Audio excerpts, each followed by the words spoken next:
Last night, I had a realization that I might be partially to blame for this whole solid-state storage revolution. You see, when I was a kid, we used to have these things called VCRs. At the time, I had no idea how they worked. To me, it was just a magic box with a slot for you to insert plastic things that somehow had your favorite movies on them. Unfortunately for my mother, this slot also happened to be about the perfect size for a peanut butter and jelly sandwich. At least I thought so. The technician at the repair shop was dumbfounded as to how well the gooey PB&J had worked its way into all the delicate moving parts. He quickly lost his cool. After shouting some colorful obscenities, he threw his tool belt on the ground, quit his job, and vowed never to allow children with poor dietary judgment to interfere with media storage again. His name was Fujio Masuoka, and he immediately joined the team at Toshiba and invented NOR flash memory, the storage technology that was instrumental to the rock-solid reliability of the AV Binloop Uncompressed. It sounded like a silly name for memory to me, but then I got it. From that day forward, nor peanut butter nor jelly would ever ruin family entertainment again. Okay, you got me. Maybe I exaggerated a teensy-weensy bit on the second part of that story. Mr. Masuoka probably never worked as a VCR technician in Canton, Ohio. But he and his colleagues did create a cool technology that would enable Alcorn McBride to build ridiculously reliable playback solutions for decades to come. Stop right there. Put down the sandwich so we can talk about the correct way to load your beautiful content to the AV Binloop Uncompressed. First, let's talk about the content you'll be creating for the Binloop. Our workflow supports a ton of common file formats such as Targa, DPX, Apple ProRes, QuickTime, and many more. These files are imported into our Mediaflow software, converted to Targa or AMT files, and then loaded to the Binloop media drives. For 4K or Ultra HD source files, Mediaflow will divide the content into quadrants so that they can be played together from multiple reproducers to form the full image. Content is loaded to the Binloop's drives by directly interfacing them to a Windows-based computer running our Mediaflow software. The first step is removing the drives you wish to load from the Binloop. We've designed everything to be hot swappable, so it's perfectly cool to do this while the product is powered on. Next, you need to interface the drive to your PC using some kind of SATA 3 interface. There are many options, but here are a few popular methods. First, we offer this simple SATA 3 to USB 3 dongle, which is great for accessing a single drive. There are also several docks like this one that support accessing up to 4 SATA 3 drives simultaneously via USB 3. This really comes in handy when you're loading Ultra HD or 4K content. It's important to note that USB 3 is not fast enough to maximize the file transfer rate of all 4 SATA 3 drives, so this isn't the fastest solution. However, it is very simple and doesn't require any special PC hardware. For maximum transfer performance, using an internal SATA 3 docking bay like this within a custom-built PC is the way to go. This can provide full SATA 3 transfer bandwidth for each drive, which is a really fun way to load content, especially if you're in a hurry. If you're working on a large attraction and or plan to frequently load content to many Binloops, this is a solid investment. Once the Binloop drive, or drives, are connected to the PC, you can launch our Mediaflow software. Since no encoding royalties are required for uncompressed content, Mediaflow is free to use for our uncompressed workflow. You can find this free download on our website at www.alcorn.com. Let's walk through a simple example of loading 1080p content to a single drive. So the first thing I'm going to do here with Mediaflow is pick the AV Binloop Uncompressed as the target device. Down here, we get to pick the actual type of file that's exported from Mediaflow. So remember that I said the uncompressed unit supports 8-bit 444 Targa sequences. We could choose to create those. We also support 8-bit 444 AMT sequences. That's our own proprietary format. And we support 10-bit 422 AMT sequences. This is what you would use for 10-bit content, including Rec 2020 content. So I'm going to pick 8-bit 444 AMT for now. And then I'll go ahead and click Next to go to the next step. Okay, in this screen, what we have to do is add our source content. So I'm going to click this icon up here. It says Add Image Sequence.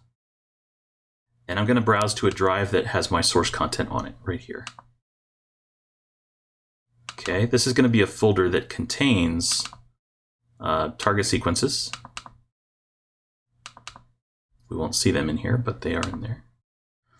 Okay.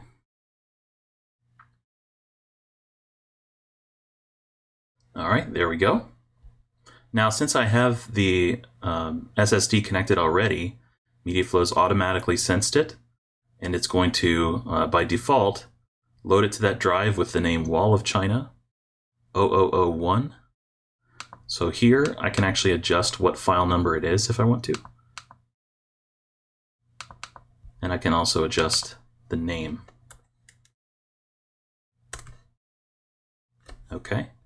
Notice down below, I get a little preview window of what's actually in that source content. So I can scroll.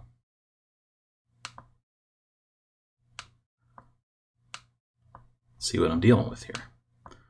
Okay. There's a couple other little settings over here that are important. Target files themselves, or AMT files, do not specify a frame rate, so we do that within the name of the folder. So here's where you can specify that so that the uncompressed reproducer plays it back properly. Okay, and whenever you're ready, you just click Start Batch. And you get a nice little status update here of what's going on. Now's a good time to mention that the speed at which this happens really depends on how much data you're moving. Uncompressed files are massive, so even in an average situation, you're probably moving gigabytes and gigabytes of data.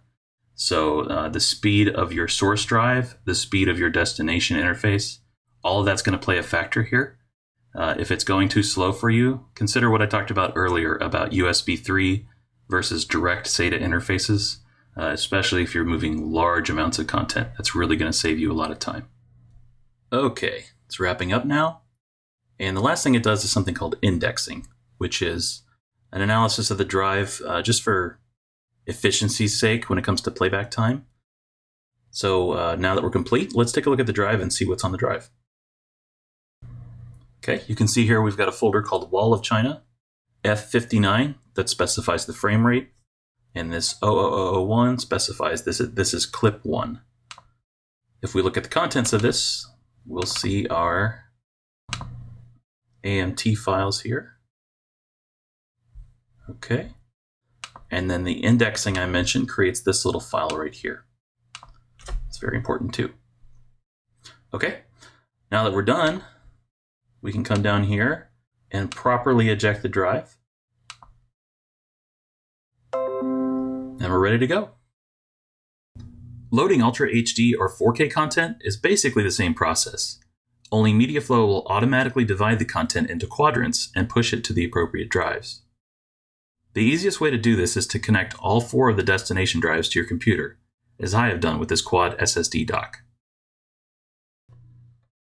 4K source files are added in the same way. Add in sequence. Browse to your source.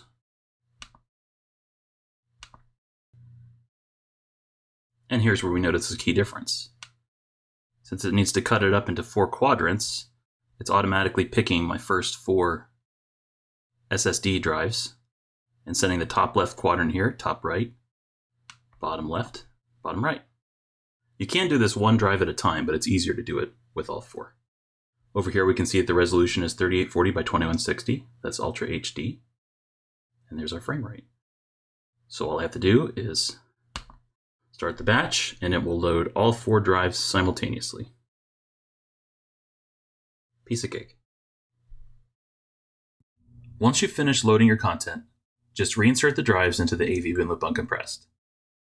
The status LED will momentarily flash green to indicate that the drive is being initialized and scanned for content. Once the LED stops flashing, the reproducer is ready to play your content. All you have to do is issue a command to play your clip number, which we'll talk about soon in another lesson. For now, the test button is a good way to play your content as long as it's the lowest numbered clip on the drive. While we're at it, here's another helpful tip for you.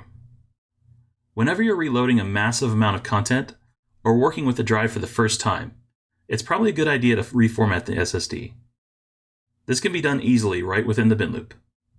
All you have to do is remove the drive from the reproducer, and then press and hold the test button while reinserting the drive.